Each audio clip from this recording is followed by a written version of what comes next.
Hello everyone, my name's Lisa and welcome to my video podcast. I'm also known as 11T1 Windmills and you can find me on Instagram and Ravelry for lots more knitting content and project related goodies using my handle at 11T1 Windmills. So I hope that I can see you over there. I'd really love it if you would join me. If you're a returning viewer and you've seen my videos before, welcome back. I'm really excited that you could be here. You might notice that I'm in a new location. That is because since we've been self-isolating, my living room has become unusable for doing video, and if you hear some little background noises and little voices screaming out in the background, that's exactly why I'm here in my bedroom now. And if you're a new viewer, I'm so excited that you could be here, so I really appreciate you coming to watch, and I hope that you can learn something with me and enjoy some yarny related goodness. So one of the things I've been doing is knitting a lot of sweaters lately, and one of the things I get really frustrated about is being on Sleeve Island. And if you're a knitter, and I'm sure you are because that's why you're here, is that you understand the frustrations that I'm talking about. And if you don't know what Sleeve Island is, it's where you've knit the whole body of your sweater and you're up to doing a sleeve and you get stuck on this little sleeve related island going round and around and around till the end of one sleeve, and then you're like, oh okay, well that's great, now I've got to do the other sleeve. So what I really like doing instead of being on Sleeve Island is I work my sleeves two at a time using the magic loop, and I call it Sleeve Archipelago because it's a group of islands joined together, and both of the sleeves are done exactly at the same time, left and right simultaneously. It does take a little bit longer, but I think the results are really worth it. So I threw this little cheat together for you, and I hope you really enjoy it. I hope that you learn something from it and that it helps elevate your knitting in some way.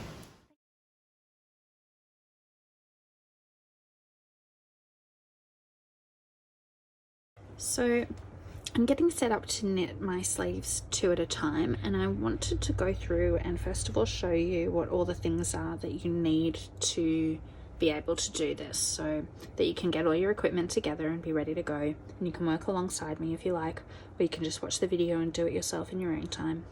I've got my cardigan here that I'm working on. This is the Hoodie Shawl Cardigan.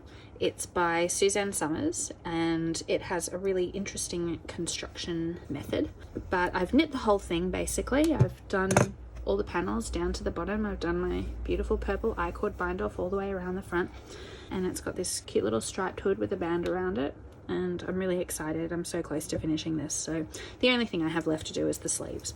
And obviously, because this video is about knitting your sleeves two at a time, I'm really keen on using this particular method because I just think that if you're knitting sleeves and you want to modify your pattern as you go and you want to make them truly fit you, knitting two at a time means that you can repeat whatever you do on one side at exactly the same time on the other side. So, you know, you can make all your mistakes at the same time, or you don't have to keep copious notes and sort of remember which rows did you do, decreases on, and all that kind of stuff. So I like to be able to copy from one side to the other at exactly the same time. That's why I like to do this method. You know, it can feel like it's taking a little bit longer to get sleeves done. You know, with the same amount of knitting, you are knitting twice as slow, but you know, you don't get stuck on Sleeve Island really with one sleeve half done and the other one not touched and that kind of thing. I jokingly like to call this method being on Sleeve Archipelago because it's a group of islands, but that's just my little silly joke. Okay, so you need your sweater. That's the first thing. That's pretty obvious. Oh, one thing I will say is that I know some people like to knit their sweaters to the sleeves, then they knit the sleeves and then they come back and do the rest of the body, and that's totally fine. You can still use this method if you choose to knit that way. This sweater has a really, you can see it's got this really interesting sort of construction, and I was very happy to be able to just knit the whole body of the sweater and then come back to the sleeves. And I keep saying sweater, but it is actually a cardigan, so just not to be confused, it's the Hoodie Shawl Cardigan, which is obviously a cardigan. So you've got your cardigan. That's the first thing that you need. The second thing that you need is your needles, whatever size your pattern recommends or whatever size you've worked on your gauge swatch to get gauge. You need a flexible cable, and I actually use two cables, and I'll explain the reason for this. What I like to do is, and maybe I'll just set it up with the sleeves in front of me so that you can see what I'm talking about when I explain this part. All right, I've got my two sleeve holes there, and this is my longest cable. If I hold the two cable ends together and double it, and I hold it in front of my sleeves like this, bring that down a little bit so maybe you can see that a bit better. you'll see that I can reasonably fit both sleeves on one cable. So why would I bother extending the length of my cable? And the reason for that is really simple. If I want to be able to try on my sweater, I need to have a bit more length so that the sleeves can come apart across my back. So I have an extender, which, you know, if you buy a set of circular needles, interchangeable circular needles that is, they will come with an extender. Most of the sets that I've bought have them. If you're buying them individually, look, this step is not really necessary, but sometimes there are reasons for which you would want a super extra long cable. You know, if you like to knit massive shawls or if you like to do big blankets, it's a pretty useful thing to have. So I have these little pins, the tightening pins that came with my set as well. Different brands of needles come with different kinds of things for tightening. So I'll set up my needle. So my needle's ready to go. This is pretty long now. It's about 2.4 meters in length, so plenty of room to get 2 sleeves on and have enough space so that you can try on your cardigan as you go, or your sweater, whatever you're making. So the other thing that I like to have on hand is 2 stitch markers. These are just stitch markers I made from beads and some scrap yarn, so there's nothing particularly special about them. You can use paper clips or whatever you have on hand. That kind of thing would be fine. And the other thing I find useful, which again is totally optional, but I have these little point protectors, and that's just while I'm setting up, I use these so that my stitches don't come sliding off my needle. So that's everything that I have. Oh, and the other thing that you need obviously is your yarn, and you do need it in 2 separate balls. So what I have here is the bit that's left over from everything that I've knitted here from the first ball of yarn, and this is just the second ball of yarn that I have ready to go. So it'll be interesting. There'll be some slight variegation between the 2 sleeves, but you know, that's part of the beauty of this sort of mild kind of yarn. Alright, I want to show you how to get set up with your sleeves and make sure that you understand how to get things going. So I just lay out my sleeves like this on my table, right and left. I'm looking at the back of my sweater and I've got my 2 sleeves here. I'll just ignore these markers, by the way. All they are holding the waste yarn that my stitches are sitting on. So when I knit to the sleeves, you know, when you put your stitches on the waste yarn and you join to split for the sleeves, I just tie a little loop knot and I put a clip to hold it there so that it doesn't wiggle its way out while I'm working on the rest of the body. So I want to lay out my 2 sleeves, and what I know is that I'm going to be picking up stitches at the underarm of my sleeve, and this is where, you know, some extra reading ahead in your pattern will be really, really helpful, just so that you can plan a little bit for what you need to do. So in my pattern, I need to pick up 7 stitches for the size that I'm doing. The other thing that I know is that my sleeve has decreases, and most sleeves do have decreases as you go down the length of the arm. So in my particular pattern, for my size, I believe I'm decreasing 14 stitches from the circumference of the sleeve. So what I need to do, you know, rather than making them perfectly even, I need to have more stitches on the front, because as I work my sleeve and I end up decreasing, it'll end up being pretty circular. And what I don't want to have is a situation where I run out of stitches on the front, or I have very few stitches left on the front and more on the back. So I'm overcompensating to start with, just to manage that. So I'm going to lay them out right side out as symmetrically as I can. And the exact stitch count that you put on the back and on the front needle doesn't matter, as long as you're planning. If your pattern that you're knitting doesn't have any decreases, then it kind of doesn't matter. You can make it even between the front and the back, but just knowing if you're going to be decreasing stitches, and it will always happen at the beginning of the round, and that will be here at this point in the middle of my white section. If you're decreasing stitches, just taking that into account and throwing a few extra stitches in that underarm section is just good for planning. When you do magic loop, you have the cable going one across the front, one across the back, and you would work around in a circle. We want to make a giant circle that incorporates both of these sleeves. I still like to keep the beginning of the round in the middle of the front of the sleeves rather than putting at the side. I find that I just get myself tangled. It's a bit confusing later when I want to try it on. I find that it's not a great position for the sleeves to be in for a try on, so I just quite like doing it this way. You know, as with any of the other techniques that I demonstrate, there's always going to be my way and there's going to be another way, and there's no reason why my way is better or why another way is worse. That's definitely not the case. This is just how I've learned to do things and how I just like to share. So I've got my needle set up ready to go, my super long cable needle, and I'm ready to start picking up stitches around my sleeve. I want to just lay them out sort of symmetrically so I know what I'm doing. I'm going to start here. I'm going to work my way across the fronts, the backs, and then the fronts again. I'll show you what I mean. So I'm going to start at the left hand side of the right sleeve opening, and I'm going to pick up these stitches that go across the sleeve at the front here.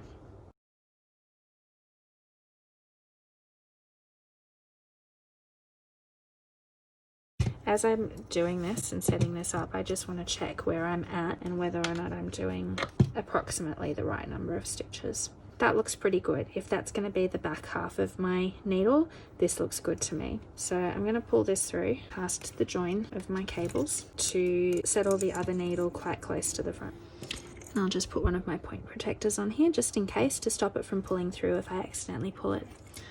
Now, the next place that I want to do is I want to do this slope coming down here on the left sleeve. So I'll just pick it up in the corner and get all my stitches going down to the opening. If you find that your stitches have gotten a bit snug on your waste yarn, you can always do the pickup with a slightly smaller needle. Like you could just do it one size down and then swap it over to the right size when you're ready to start knitting, as long as you don't forget. It's totally something that I would do, by the way, which is why I think I prefer to stick to the correct size needle from the get-go. Okay, so first step, I've gone up the left-hand side of the right sleeve and I've gone down the right-hand side of the left sleeve. Now, normally this point here would be where you would pick up stitches. I'm going to leave that for now. I know that's counterintuitive, but I don't want to join a yarn just yet and get confused when I still have so many stitches to slip on for my sleeves. So that's what I'm up to. So I'm going to just skip straight past that, and I will do it later. So now I'm just picking up the left hand side of the right sleeve. That looks pretty good. I'll just pull my cable through. So that's almost the whole front done. Now we're going to go across and do the back. So we're going to do the back of the left sleeve and the back of the right sleeve. Okay, I've intentionally left the waste yarn on here because if I make a mistake, I'd like to just be able to take my needle out and start again. I don't want to have to worry that I've dropped stitches here and there because I removed my waste yarn too early. Okay, pretty sure I got them all across the back. All right, so when you pull this one through, you don't want to pull the cable all the way through because you want to still be set up for your magic loop. So I would pull the cable almost all the way through, but leave yourself like a decent sort of bangle size. Then I will pick up the stitches across the back on the other side.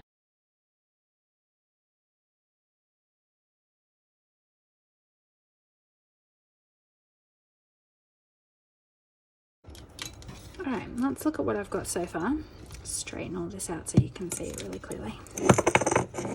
Okay, so far I have the first section here, the left hand side of my right sleeve, or I suppose I could say that this is the back half of the right sleeve, the back half of the left sleeve. This is a front, because it's on the front side of the cardigan. That's where the front opening is. So it goes up the front, across the shoulder, across the other shoulder, and my last section is down here to the armhole.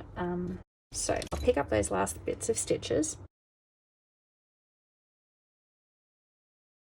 These last ones in the corners are so tight. Just trying to get it by any means necessary. Okay, I think I've got it. All right. So I'm at the end here. I don't want to pull this all the way through because this is where I'm sort of ready to start picking up stitches. But what I might do is move my clips just out of the way just so that they're not obstructing the view. I'm ready to start picking up stitches. So in my pattern there's an uneven number of stitches that I need to pick up across the underarm. It's 7 stitches. So what I plan to do is 3 stitches, place a marker, and then 4 stitches. On the other side, to make it symmetrical, I have to do the reverse. So I do 4 stitches, place my beginning of round marker, and then I do 3 stitches. So the side with more stitches is across the back. So I'll get my yarn. I'm ready to join here and pick up stitches. So I'm just going to insert it and bring my yarn forward. I want them to be fairly evenly spaced. I am working with both yarns together at the moment. In case you were wondering, I just find that it keeps it nice and snug. I'm going to place my beginning of round marker, and then I do 4 stitches. So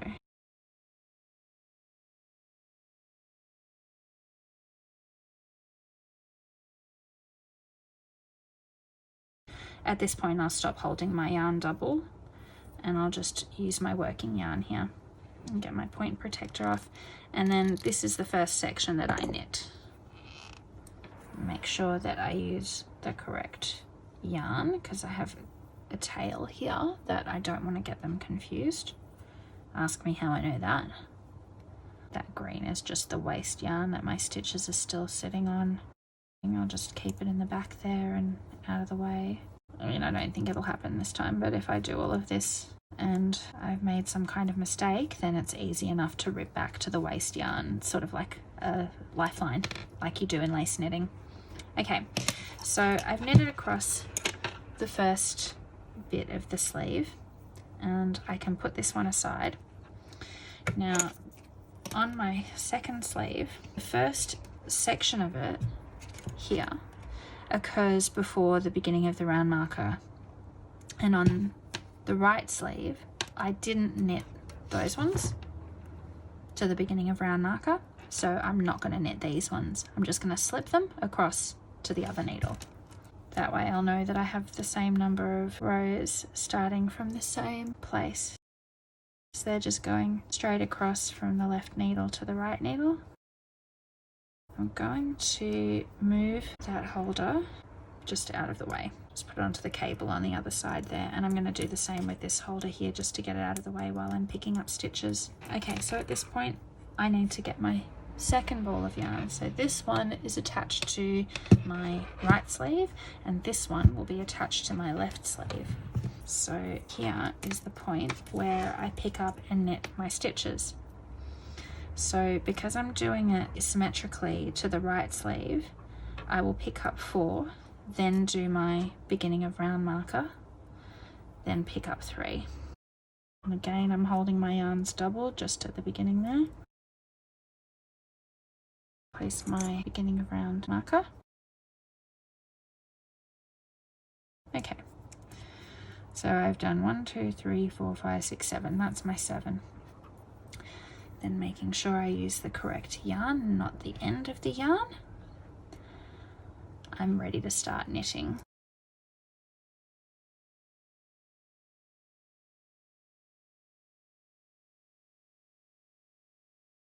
So what I've got now is basically I've got my left sleeve, my right sleeve.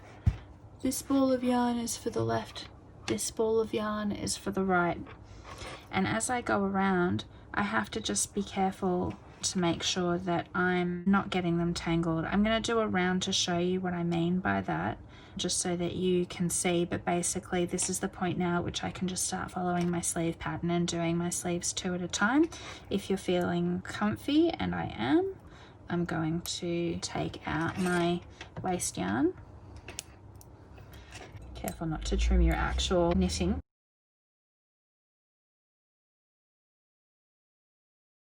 Hooray!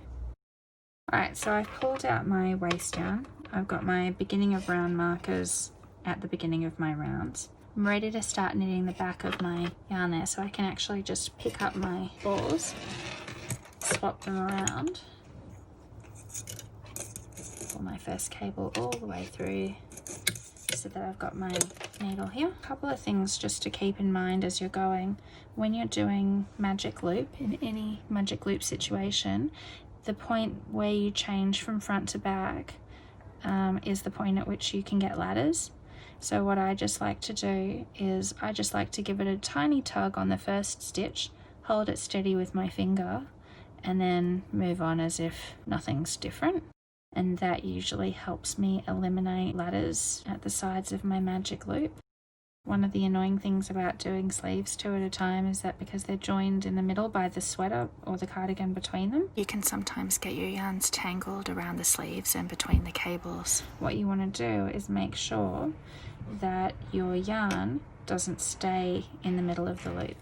What I mean by that is that when you start knitting on the next section, you create like a hole here, and this yarn is eventually going to join up to this side, and instead of it being down the center, you actually just pull it out the side, and then when you come around to this side, it's ready to go. It's like the equivalent of leaving it hanging at the back of your work, but you just keep it on top of your needles. So if you're pulling it down between your needles, it's like you're saying that you're putting your yarn in the front, and that means that when you come around, it'll get tangled. I'll actually leave it there and I'll show you what happens when I come around to the other side, just so that you can see what I mean. So I'm leaving it the wrong way intentionally so I can show you what happens to the yarn.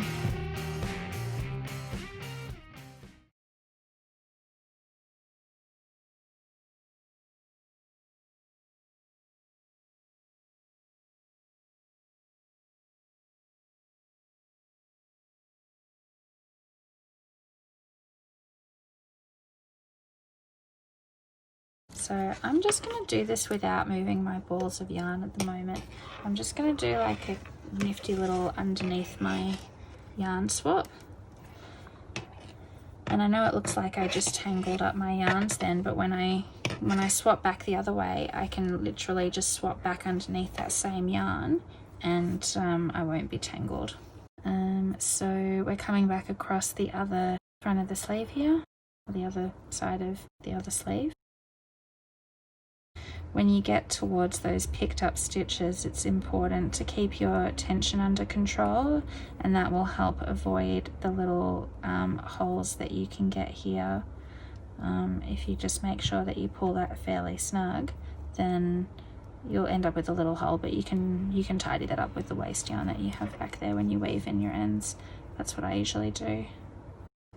Now, if you're thinking that it's such a mess of cables, I find it much easier to organise my cables when I'm knitting on my lap rather than on a table. So this is the point, like where I was saying on the other side, that instead of leaving your yarn going down, you actually want to pull it around. And I'll show you why. Here's my yarn from the other side, and it's tangled around my cable. So if I were to start knitting, I would end up creating a stitch. So what I have to do is I have to get my yarn and poke it underneath to untangle it and have it on the correct side. So that's what happened when I had the yarn between the two cables here. When I have it on the outside of the two cables, it's like I'm keeping it to the back of the work, which is what I want for doing the next round of knit stitch. Oh, I know what I was going to show you when I get to the end of this row. How do I swap back? Well, I swapped my position without swapping my balls of yarn, and so that I don't get into a big tangle. This might be useful to keep your yarns untangled. If you're sitting on the couch or in a comfy chair while you're knitting your sweater, you have one ball of yarn on each side of your lap, and so you can untangle your sleeves without tangling your yarn. And it is actually a lot easier when it's in your lap and you can just lift it up and flop it over. If I push the knitting out of the way, I'll just show you where my yarns are. I have this ball of yarn which is sitting on the top and this one which is sitting underneath. So I would just think about untangling as I turn my knitting over to be able to start knitting on the other sleeve. So that's it, and you basically just go across and back and across and back. You can always mark the first row if you want, but this pattern is so ingenious because it has a color change, so I'll be able to clearly check how many rows until I need to do my decreases. But if your pattern is all one color and you'd like to, you can put a little marker on one of the stitches just so that you're able to count your rows to the first decrease.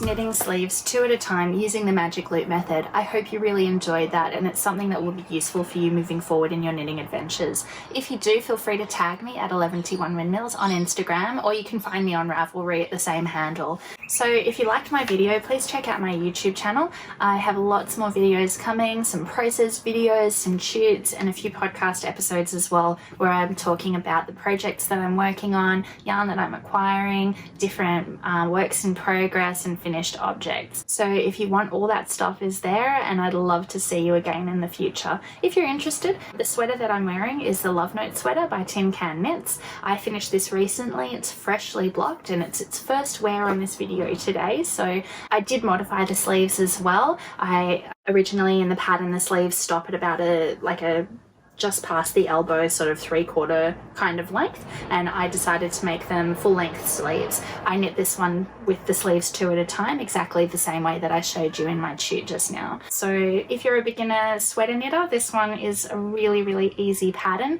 and there are some very straightforward mods that you can make. And if you've never done lace before, it's got a really interesting quick little lace pattern that's not too hard. I'll show you a bit of a close-up.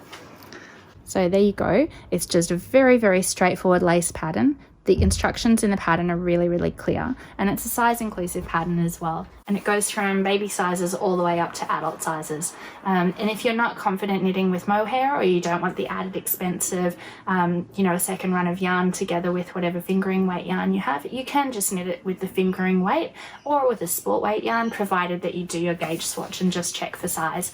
So if you are looking to challenge yourself in knitting a garment and you want to try my 2 at a time sleeve method, then you can absolutely use this pattern. I highly recommend it, and it's really cute on as well.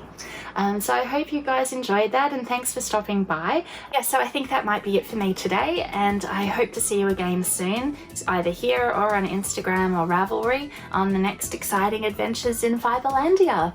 Bye!